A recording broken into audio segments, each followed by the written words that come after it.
Υπάρχουν λοιπόν άνθρωποι οι οποίοι δεν είναι εξοικειωμένοι με την τεχνολογία, ακόμα και σήμερα δυσκολεύονται, είναι αρνητές, δεν έχει σημασία. Παρ' όλα αυτά δεν τους παραγωνίζουμε αυτούς τους ανθρώπους, επενδύουμε και σε αυτούς, πάνω τους, χτίζουμε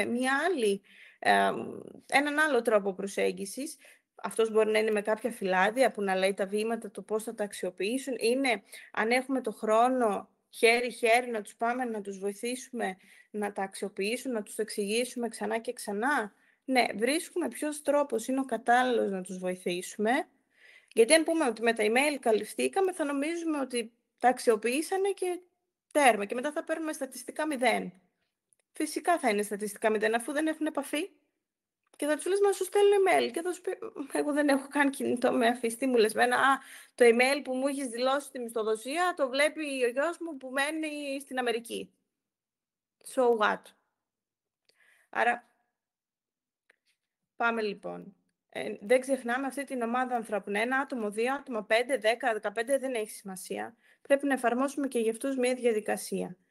Και ένα άλλο κομμάτι που παίζει πολύ σημαντικό ρόλο και δεν θα σας κουράσω άλλο, έχει να κάνει με το ότι αυτούς που είναι αυτοί που αξιοποιούν τα προνόμια μας, πρέπει να τους προωθούμε να μοιράζονται την εμπειρία τους με τους υπόλοιπους.